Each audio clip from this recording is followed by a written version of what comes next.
It's in the name. Welcome into the Helping Healing Humor with Ben and Travis podcast. On today's episode, we're coming in late, but we're coming in hot with the Dad Pod 2024.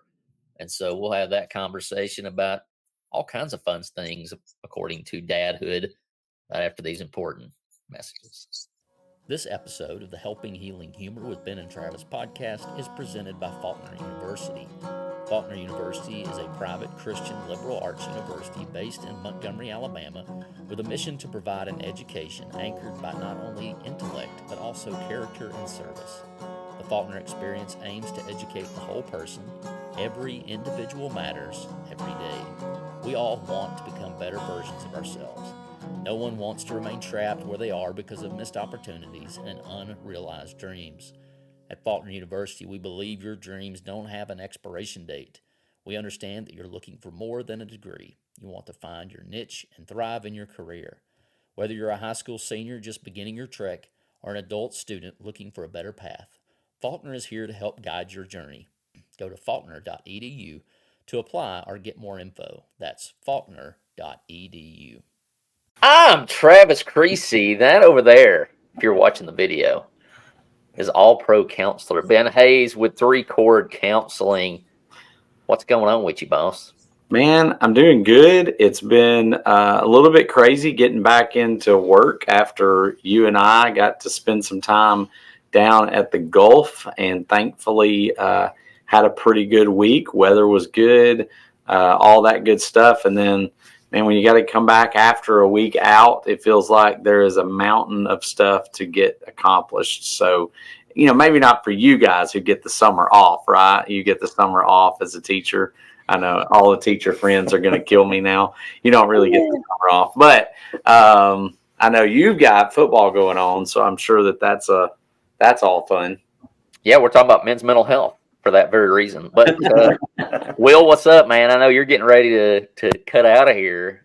This will come out on the Tuesday post Father's Day. Will you be gone by then, or I will? We will still be in Africa.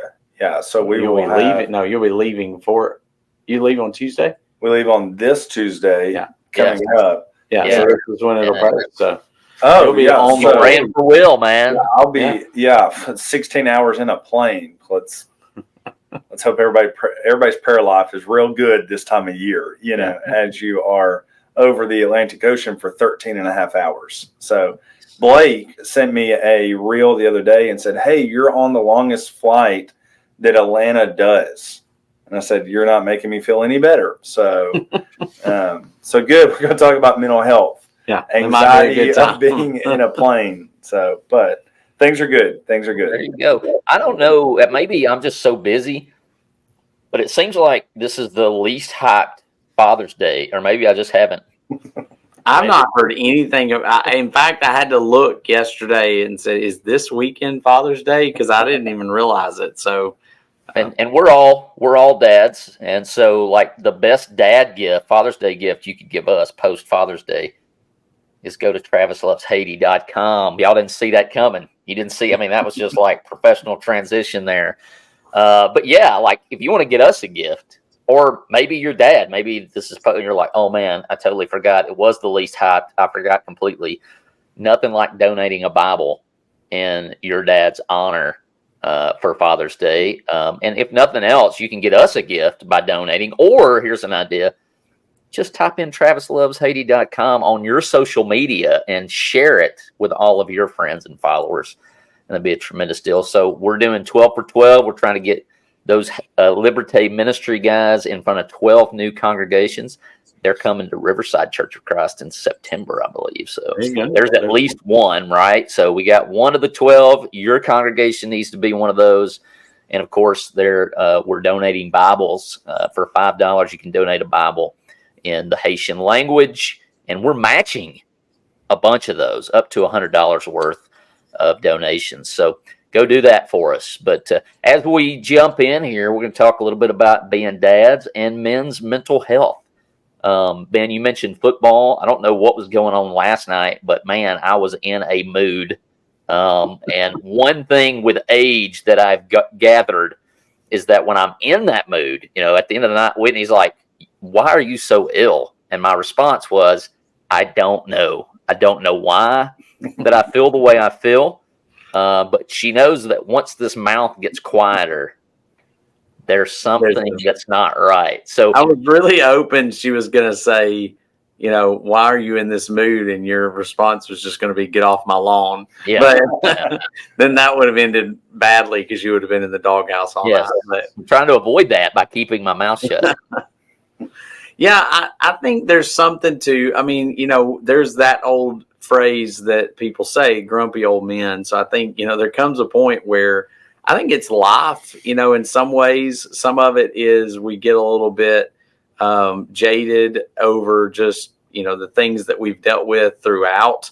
I know you've talked about several times that your, care gets a little busted after, having had leukemia, and some of those things. It's just a little harder to take the little petty things that people have and throw out at us.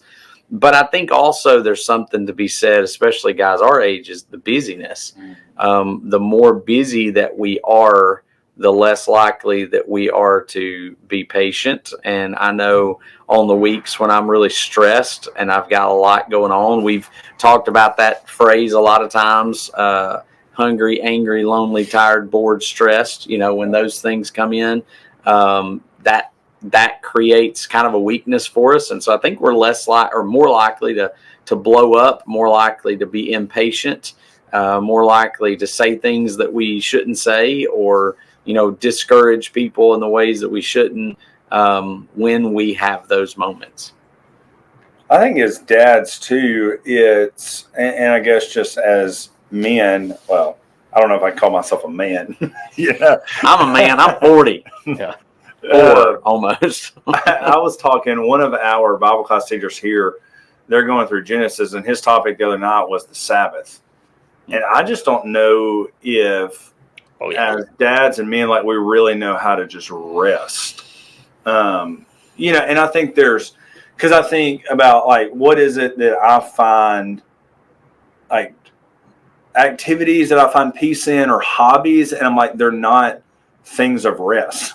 Yeah. It's still going and doing something. And so I think that's probably something that dads lack a lot. And I don't know, and Lindsay will always say this too, is I have to sit there on my phone at night or watch something because I just can't shut my mind off either. I was going to say, I self-medicated last night watching a dumb movie. So I'll say that. But yes, Will. Yes. And for some reason, and here's the deal, and maybe I'm opening up a can of worms here, but Sabbath has been up in my face for like a week and a half now, right? Reading a book, started reading it on the beach, and Sabbath, Sabbath, Sabbath, Sabbath, Sabbath. I've been preaching out of Matthew 12, Sabbath. I'm sitting there Sunday morning, and I got my kids these action Bibles, and before I get up to preach a lesson on the Sabbath, Daniel is over there reading out of his action Bible, the day of rest. And it's like, okay, I'm going to get the message here. So, yeah, absolutely. And then Will brings it up. So I'm listening. Yeah, I think, Sabbath part, the rest part, like, we do not know sometimes how to slow it down and take a rest. And I'm the world's worst. That's my problem, is being sleepy during the day, is because I sit up till midnight. And sometimes it's because my brain just won't shut off.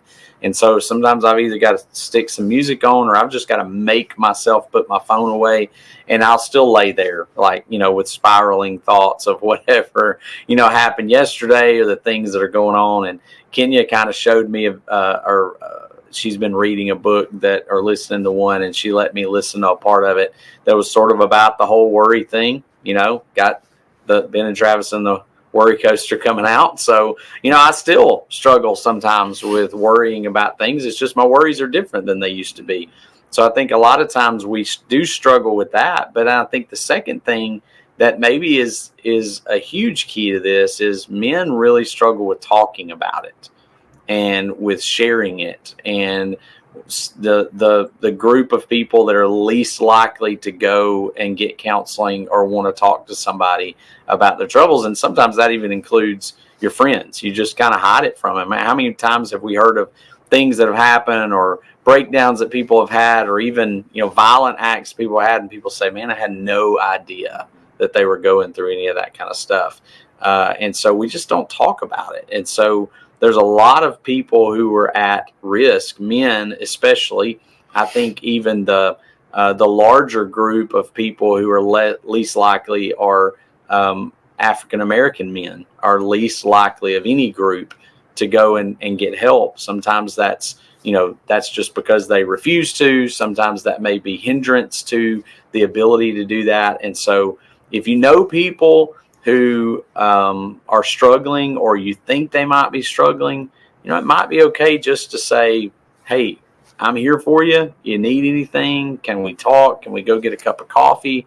Can we go, eat, do something, and spend a little time listening? And that may be what they need. You don't have to do therapy with them.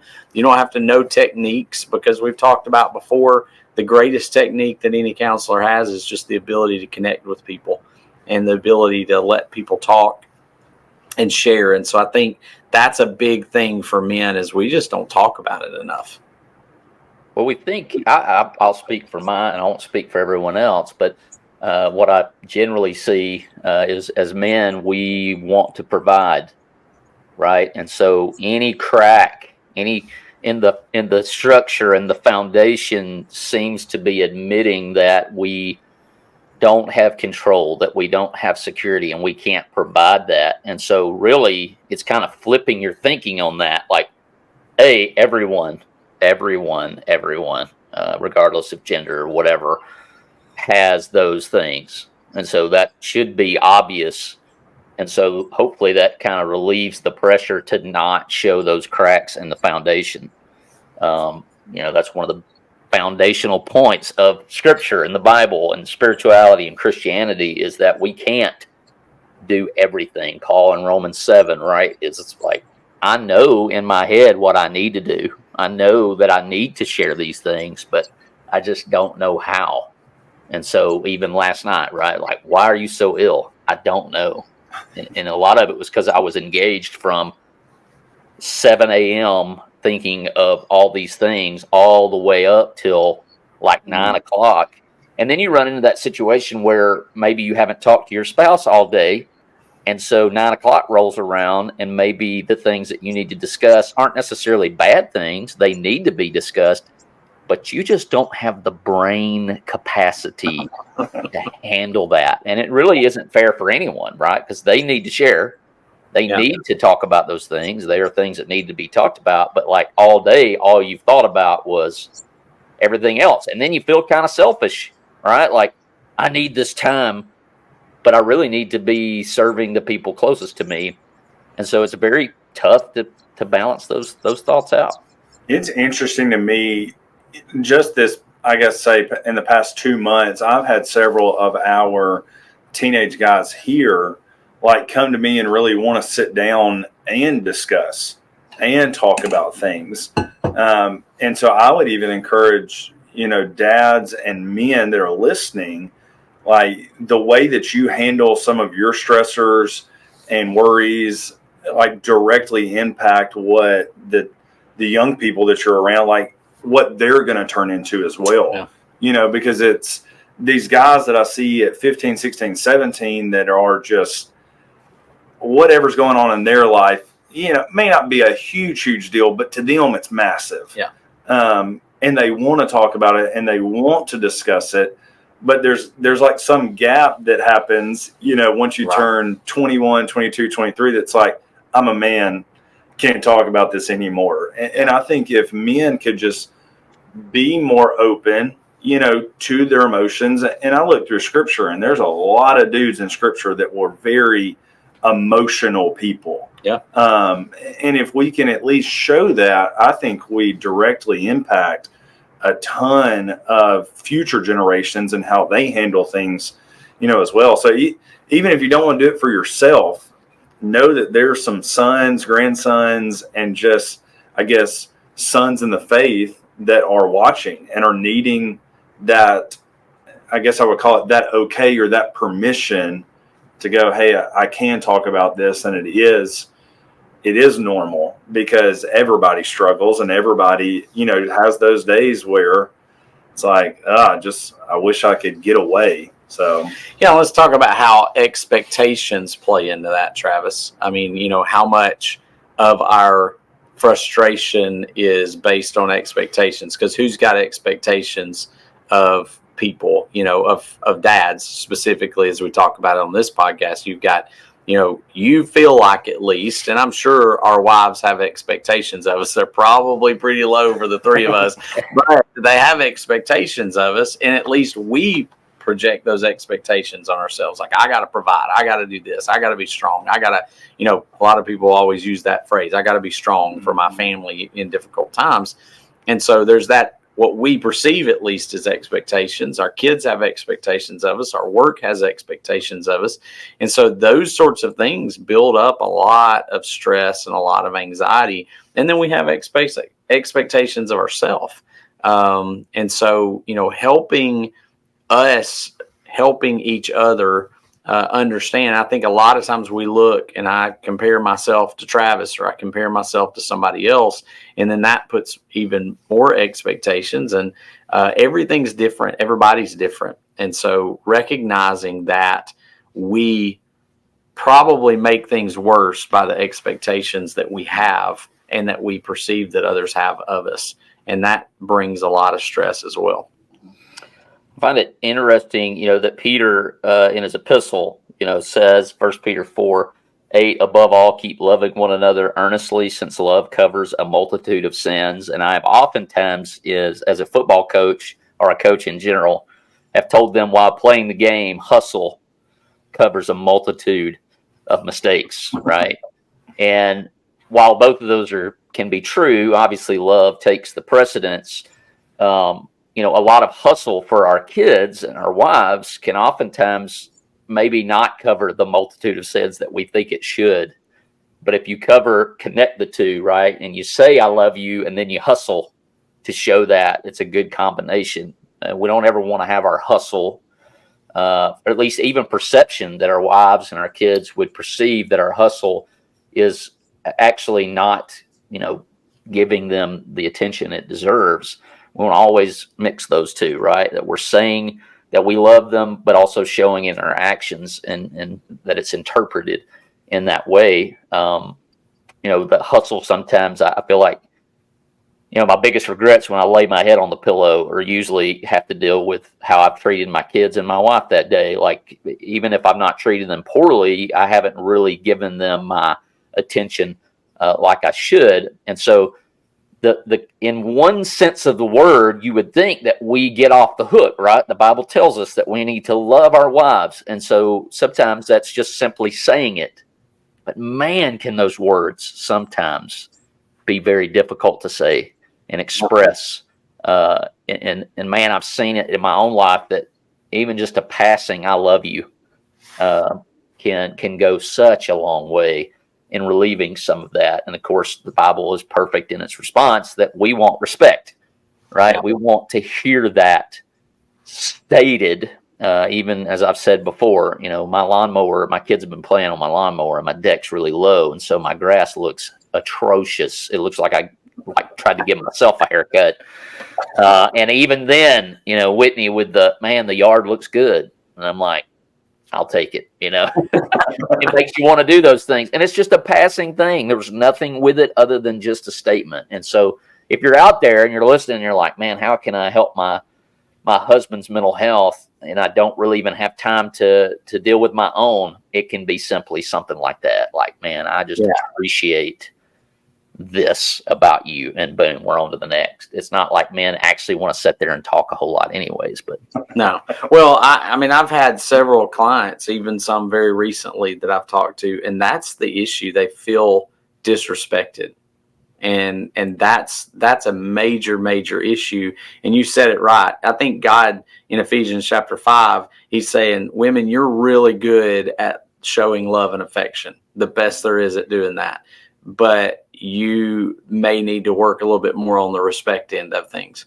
And guys, we have this innate thing in us that we try to show respect to each other. There's just kind of like a a mutual respect thing. And of course that builds with the relationships that we have. But, so we have this deep respect for our wives and what they do, but we need to work on the affection and love part. Mm-hmm. And so, I've seen this with a lot of men who's just like, I feel disrespected all the time. And if you're feeling respected at work and you're feeling respected at church and you're feeling respected everywhere else, but you can't feel respected in your home, that's a really difficult thing. That's hard to overcome. And it creates even more stress, and it creates some just frustration.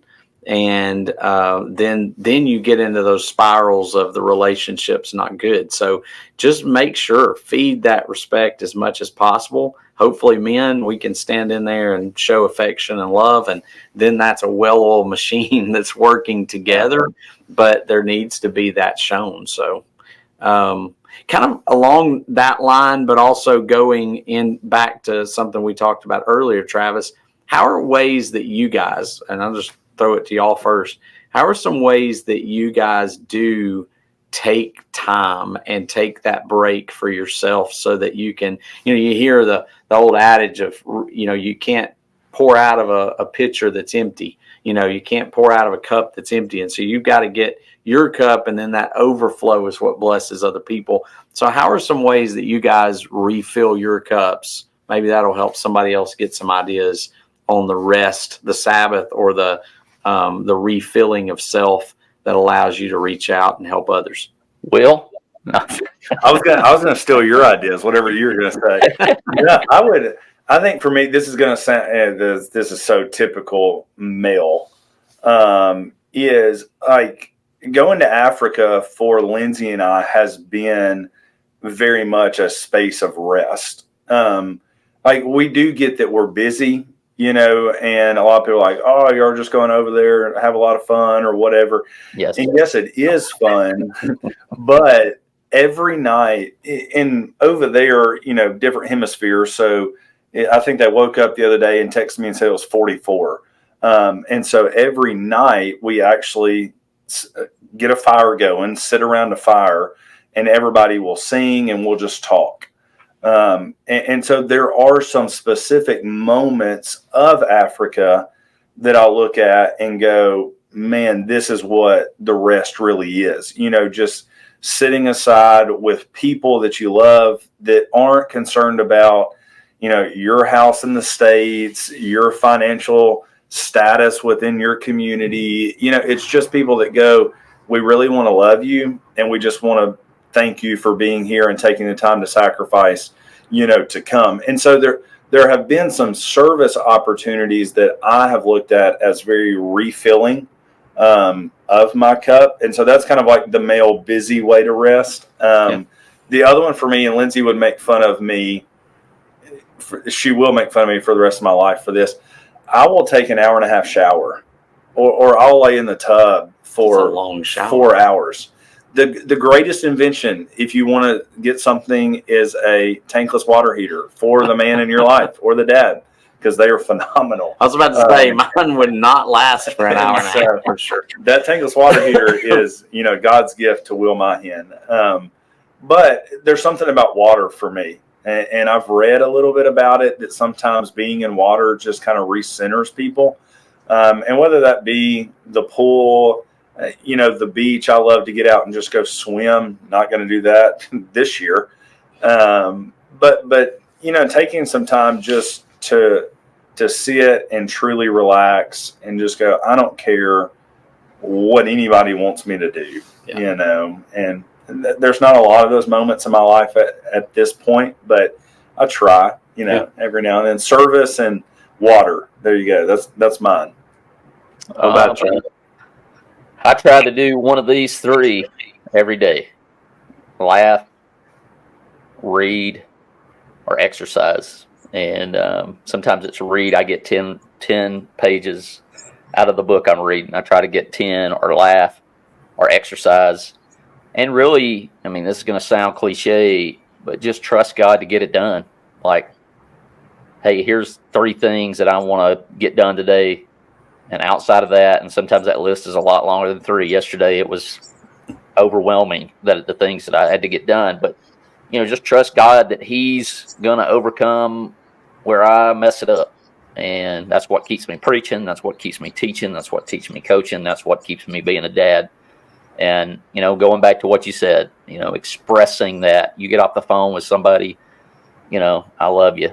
If we're like that, and some people that I'm not like that with, get an I love you when the phone ends, because that's what I'm trying to get my tradition. I want to get that gear in there, Yeah.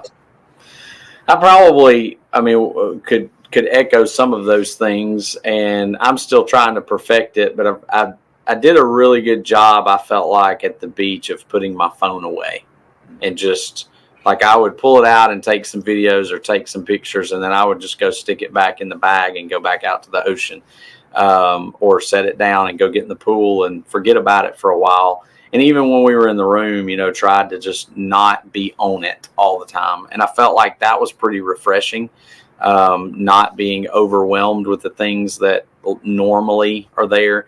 And so I've tried to be better about sticking it on the charger when I get home at times and going and just spending time with the kids and not looking at it for a little while.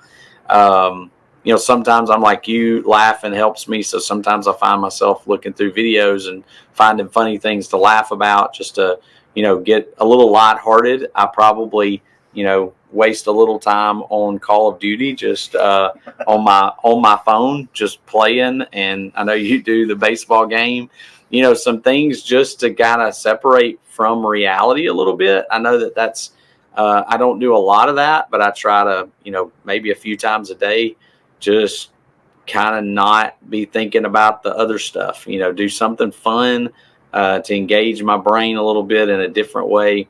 And so I think just a combination of those things. I do a lot of just deep breathing sometimes when I just, if I feel overwhelmed, just take a deep breath and let out a long sigh, let out, the air kind of slowly, in between sessions, if there's, kind of some stressful stuff that I'm dealing with. So I think, there's a lot of different ways that you can do that, but I would just encourage it. Of course, I meant to say too, the text group that we have helps that a lot.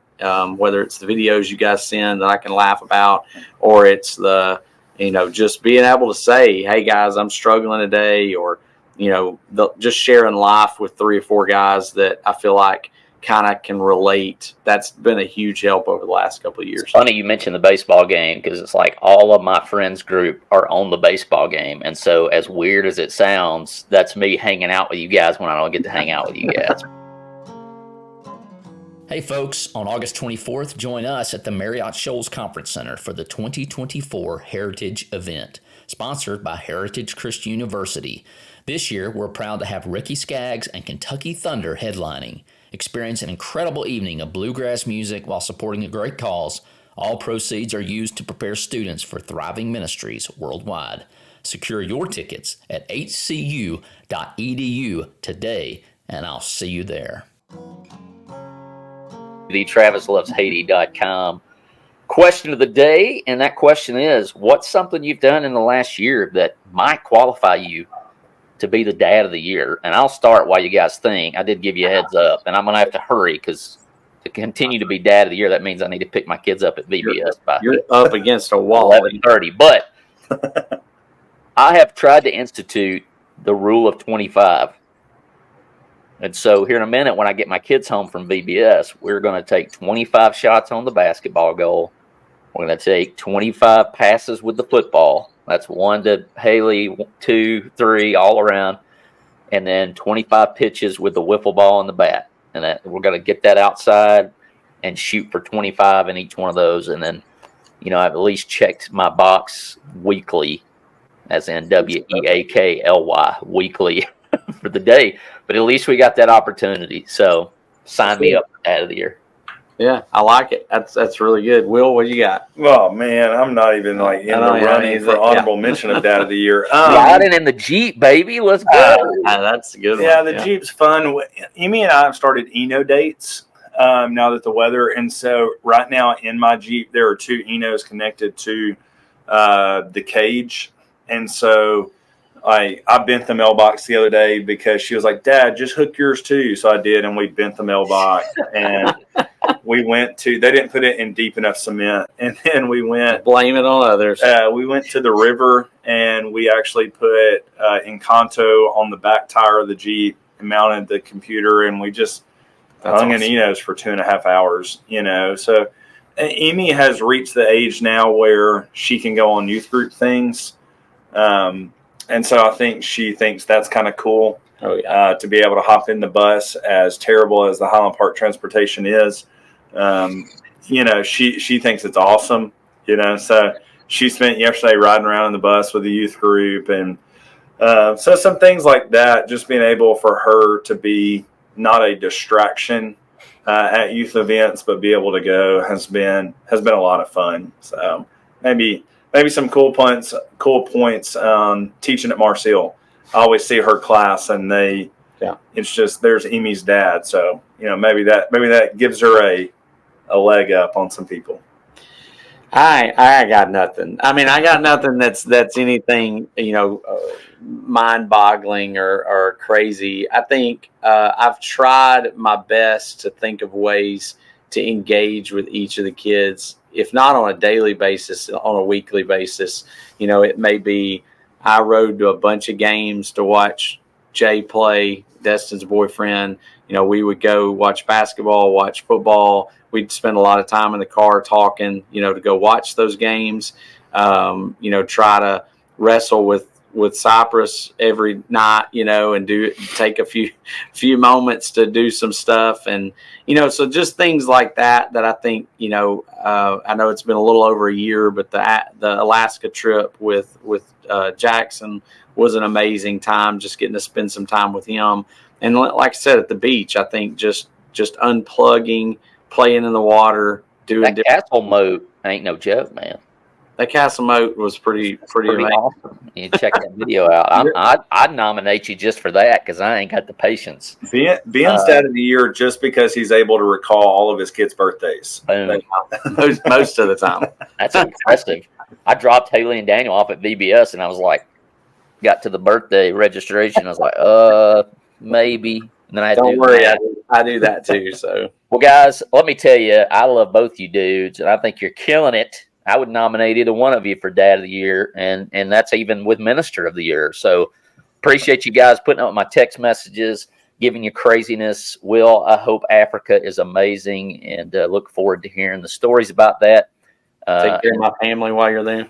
Shout out to any parents out there, mom, dad, maybe mom's out there trying to fulfill the role of dad, or maybe your dad out there and you're having to do both, whatever.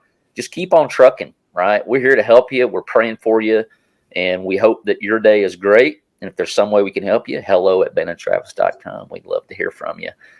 Be sure to share travisloveshaiti.com on your social media. If you can donate, if you can line up an invitation, man, that'd be great. And we hope to see you soon. Hey, parents and young adventurers, are you ready to embark on an extraordinary journey? Introducing The Adventures of Ben and Travis and the Worry Coaster, a thrilling ride through the ups and downs of mental health in our new children's book. Join our dynamic duo as they navigate the twists and turns of their emotions while discovering the courage to conquer their worries. Pre-order your ticket to adventure now at benandtravis.com/books and be among the first to embark on this roller coaster of resilience. Let's turn worry into wonder and empower kids to embrace their feelings with bravery and hope. Buckle up. It's going to be an unforgettable ride.